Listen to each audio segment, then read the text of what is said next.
দেশে আবারও ডেঙ্গু পরিস্থিতি উদ্বেগজনক হয়ে উঠেছে।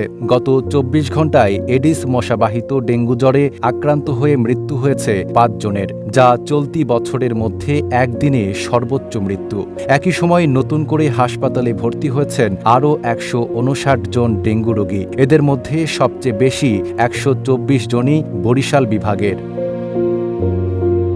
১৩ জুন শুক্রবার স্বাস্থ্য অধিদপ্তরের হেলথ ইমার্জেন্সি অপারেশন সেন্টার ও কন্ট্রোল রুম থেকে পাঠানো এক প্রেস বিজ্ঞপ্তিতে এ তথ্য জানানো হয়। বিজ্ঞপ্তিতে বলা হয়েছে, গত ২৪ ঘণ্টায় বরিশাল বিভাগেই ডেঙ্গুতে মারা গেছেন ৪ জন। বাকি একজনের মৃত্যু ঢাকা দক্ষিণ সিটি কর্পোরেশন এলাকার। এ নিয়ে চলতি বছর দেশে ডেঙ্গুতে মোট ২৮ জনের মৃত্যু হয়েছে।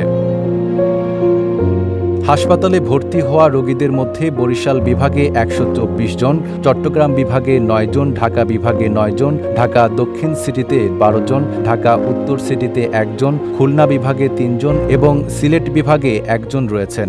সানবিট সব দিবে সামাল। সানবিট ম্যাজিক প্রেস ডিশওয়াশিং এর মাথা ঘোরানো সলিউশন।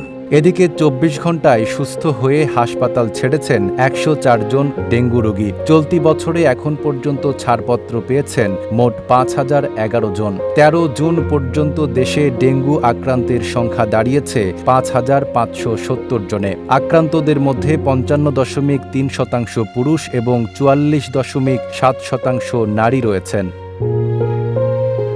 তবে সামগ্রিক পরিসংখ্যান আরও উদ্বেগজনক। ২০২৪ সালের ১ জানুয়ারি থেকে ১৩ জুন পর্যন্ত ডেঙ্গু আক্রান্ত হয়েছেন ১,০১,২১৪ জন এবং মৃত্যু হয়েছে ৫৭৫ জনের। গত বছর অর্থাৎ ২০২৩ সালে ডেঙ্গুতে মোট মৃত্যু হয়েছিল ১,৭০৫ জন এবং আক্রান্ত হয়েছিলেন ৩,২১,১৭৯ জন।